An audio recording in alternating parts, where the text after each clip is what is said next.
Gracias, Aminta. Y es que ya, amigos televidentes, está próximo a iniciarse el año escolar, las clases en este 2019. En ese sentido, nos acompaña acá en Acción 10 en la mañana don Salvador Vanegas, ministro asesor del presidente de la República para Educación. Don Salvador Vanegas, bienvenido al programa. Gracias por la invitación, Jocelyn. Qué gusto que estén con nosotros y que nos vaya a conversar quién mejor que usted para el tema de la educación y de este inicio del año escolar, del año lectivo, para aquellos muchachos que nos están viendo, pero también para esos padres y madres de familia que tengan toda la información de primera mano. Coméntenos las generalidades, ya inicia prácticamente esta próxima semana y cómo está preparado el MINED para el inicio de este año. Bueno, el próximo lunes, 4 de febrero, con los primeros rayos del sol, también vamos a ver en todas las calles, los caminos, en todas las ciudades del país, en todas las comunidades rurales, niños, niñas, adolescentes, jóvenes que inician su ciclo escolar 2019, un ciclo escolar que va a ser inaugurado en actividades culturales dedicadas a nuestro gran poeta insigne Rubén Darío, conmemorando el 103 aniversario de su tránsito a la inmortalidad, viviendo su legado cultural, su legado educativo, su legado de dignidad nacional. Entonces, a partir de las actividades del lunes comienza el ciclo escolar y con ello una serie de acciones que nos enrumban a seguir mejorando permanentemente la calidad educativa, vista a como se ha visto desde el Gobierno de Reconciliación y Unidad Nacional como un derecho de los nicaragüenses a una educación de calidad y además gratuita en el caso de la educación pública. Entonces, con esa esperanza, con esa certeza, iniciamos este lunes en todas las modalidades educativas el ciclo escolar 2019 en todo el país. Bueno, coméntenos un poco acerca de aquellos programas que están contemplados, cómo están en materia de presupuesto. Hubo, entendemos, un incremento en cuanto a esto y ya vamos a entrar a esta parte para que la población conozca en qué se va a invertir la plata que se destinó en el presupuesto para el tema de la educación. Sí, es importante poner en contexto de que este año escolar profundiza una ruta que se ha venido trabajando y que está expresada en el Plan de Educación 2017-2021. El cual fue preparado con expertos nacionales de las universidades, del MINED, del INATEC y con expertos internacionales a partir del diagnóstico de cuál era la situación, cuáles eran los principales desafíos del 17 a los próximos 5 años para mejorar la calidad y el aprendizaje de los niños, jóvenes y adolescentes. En este sentido, este año se profundizan temas que van a impactar, por un lado, en la calidad educativa, en la formación integral, en el enfoque en el aprendizaje, lo cual tiene que ver con la actualización de programas educativos, con actualizar las formas de evaluación de los aprendizajes, con la profesionalización de docentes, con la introducción de tecnologías, con la actualización de nuevos programas de estudio para Creciendo en Valores, para talleres de horticultura, para el aprender, emprender, prosperar, para el uso de aulas digitales móviles, entre otros. Entonces, este año el presupuesto general de la República creció para el sector educativo en 7.29%, eso hace un presupuesto proyectado para el año de 14.277,9 millones de córdobas que van a ser invertidos precisamente para todas esas acciones que profundizan la restitución del derecho a una educación cada vez de mejor calidad, como lo merecemos los nicaragüenses. Hay tantas informaciones ahora y muchos se preguntan si están garantizados estos recursos respaldados en el presupuesto. Siempre han estado y las proyecciones están basadas precisamente en la certeza de los recursos que se van a inyectar.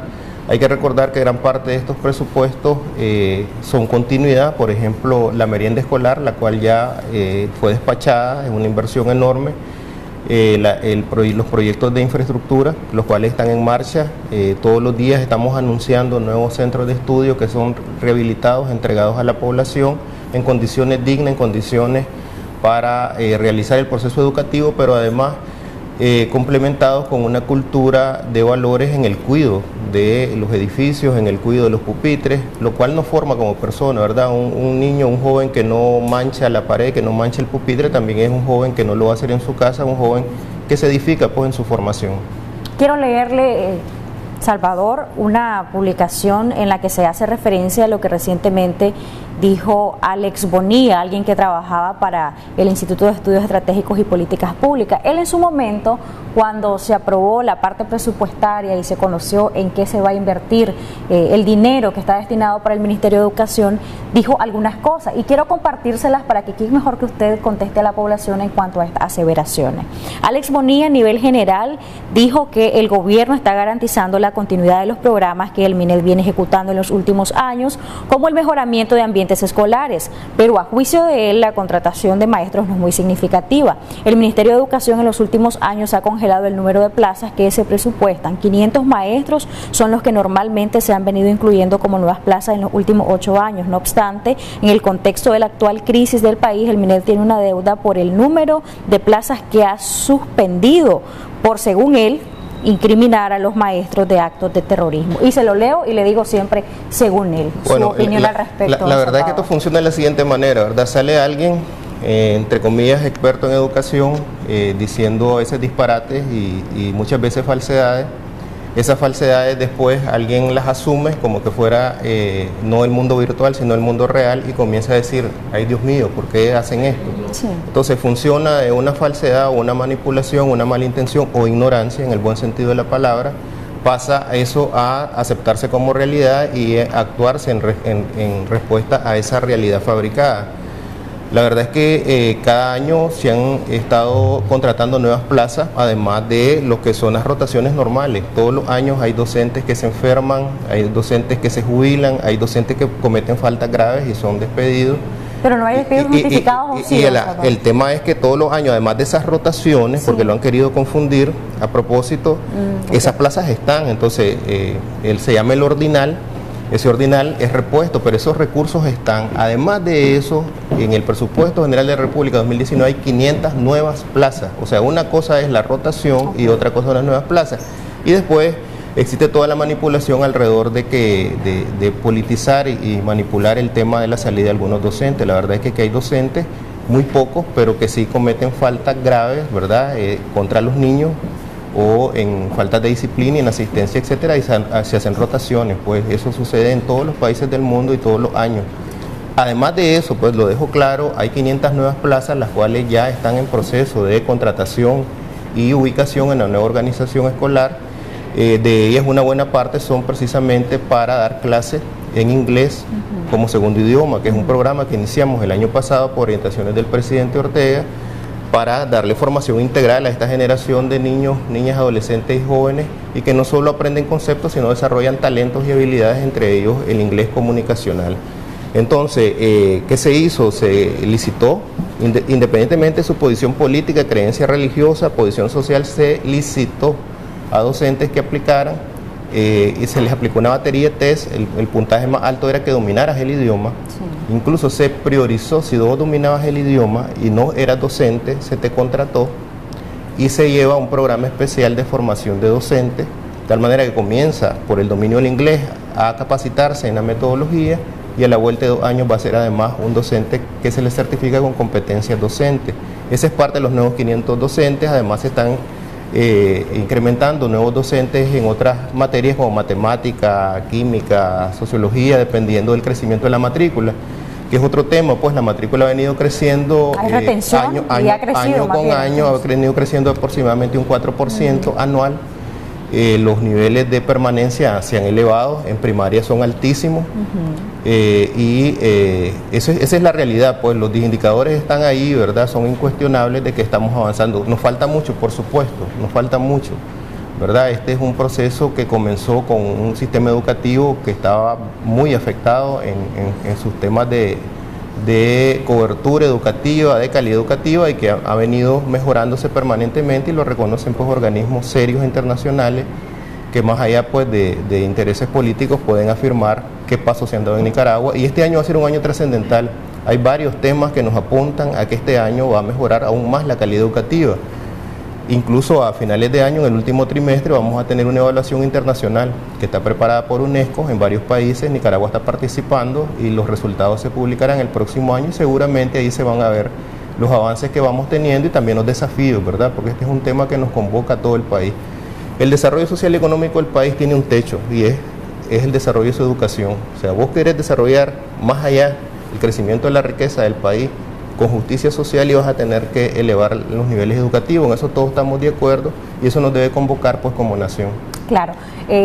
Dentro de esta situación de crisis que se suscitó en el 2018 y que a juicio de muchos aún continúa, no se ha superado, hubo atrasos en materia de educación, se generaron atrasos. ¿Cómo el MINED ha estado haciendo para poder llevar esta educación sin que estos atrasos perjudiquen a tantos niveles o no han perjudicado en realidad? ¿Cómo han estado trabajando de cara a esto? Pues realmente usted lo llama de una manera amable atraso, pero realmente aquí lo que hubo fue tranque, que amenazaron, secuestraron docentes, destruyeron escuelas. O sea, eso es real, está documentado. Escuelas destruidas, tranques puestos cerca de las escuelas, amenazas a docentes que fueron secuestrados. Un docente de Matagalpa fue desnudado y humillado, otro docente le quitaron una uña y están los documentos, pues. Entonces, esos atrasos en realidad fueron una voluntad de interrumpir el año escolar, adrede, de verdad, con mucha violencia delictiva de parte de quienes lo hicieron. Pero eso, ante eso se impuso la voluntad de la población. O sea, aquí el 92% de las escuelas permanecieron abiertas. Incluso hubieron madres de familia, padres de familia que pasaron a la orilla de los tranques y fueron con sus niños a clase, porque había una voluntad, porque también a veces se quiere presentar de que el Ministerio de Educación abrió las escuelas y casi que obligó. O sea, vos no podés obligar a alguien que llegue a clase. O sea, el 92% de las escuelas de este país funcionaron, el 8% fueron afectadas drásticamente. Ese 8% de escuelas fueron sometidas en primer lugar a un ambiente de acompañamiento socioemocional, porque lo primero que había que reconstruir era la confianza, la estabilidad, el daño psicológico que se había hecho a la población estudiantil. Y entonces las consejerías y las comunidades educativas acompañaron, y además de eso se hizo un programa de reforzamiento escolar que logró nivelar el año escolar y que este año arranca pues con ese 8% de centros de estudio nivelado.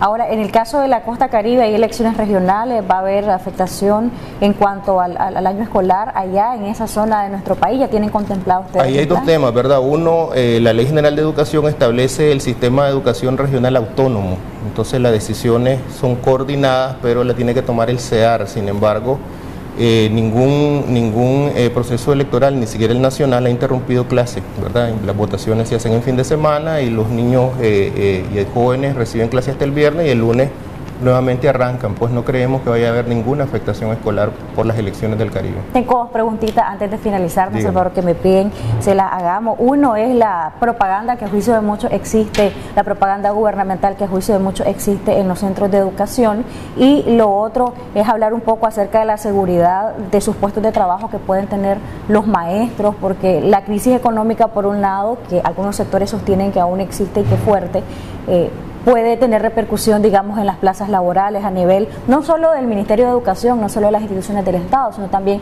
de las empresas privadas. Entonces me gustaría que concluyera con estos dos aspectos. Bueno, esa es la formación para el arte, la cultura, la tradición, la dignidad nacional, el arraigo de nuestro país, el sentirse orgulloso de ser nicaragüense, es catalogado como propaganda. Pero te voy a decir, ¿cuál es la propaganda del lunes? Cantos de vida y esperanza. Ese es el lema con que arrancamos el lunes, nuestro homenaje a Darío, aquel que hizo la oda a Roosevelt y nos llamó a la dignidad nacional bajo la bendición de Dios, ¿verdad? Entonces, en esto hay mucha manipulación, ¿verdad? Y lo importante es ser objetivo, mirar la realidad. Hay desafíos, hay problemas, pero hay mucha voluntad, mucho amor, mucho compromiso para sacar adelante la educación indistintamente de quienes sean, ¿verdad? Aquí no hay distingos en educación, aquí hay docentes de todo tipo. Y aquí estamos para acompañar el protagonismo de ellos con mucha voluntad de que el país salga adelante desde su sistema educativo. ¿La seguridad laboral de los docentes? Está asegurada, pues aquí no ha habido ninguna persecución a ningún docente por ninguna causa, ninguna discriminación, ¿verdad? Aquí todos los maestros están convocados a hacer su papel de docente. Todo aquel que hace su papel de docente, nuestro reconocimiento, nuestro orgullo por tenerlos en aulas de clase. Sus palabras finales para concluir con este tema. La invitación a todas las familias para que el lunes estemos tempranito en los centros de estudio. Hay un programa especial para los niños, niñas de educación inicial, preescolar, de primero, segundo y tercer nivel, de tal manera de acompañar su introducción al sistema educativo. y hay un programa de la primera semana que arranca todas las asignaturas de estudio, entre ellas las matemáticas en secundaria totalmente rediseñadas, y un programa que combina la adaptación a la entrada al nuevo ciclo escolar con el inicio pleno y completo del año escolar. Saludamos a Darío viviendo su legado y aprendiendo de su obra y vida. Quienes aún no estén matriculados, los niños, ¿verdad? Los padres pueden ir sin ningún problema. Todos los centros educativos siguen abiertos, ¿verdad? Siguen abiertos. Hemos tenido un desborde de las familias matriculándose y cualquier niño que entre a la escuela, puertas abiertas. Don Salvador, muchísimas gracias por estar acá. En la revista siempre invitación abierta, ¿verdad? Para que nuestros televidentes puedan escuchar de viva voz de parte suya en materia de educación, cómo estamos, cuáles son los desafíos, y también si hay dudas que la población tenga, a lo mejor nos puede volver a acompañar y escuchar pues, parte de esas dudas. Don Salvador Vanegas ha estado con nosotros, ministro asesor del presidente para temas de educación.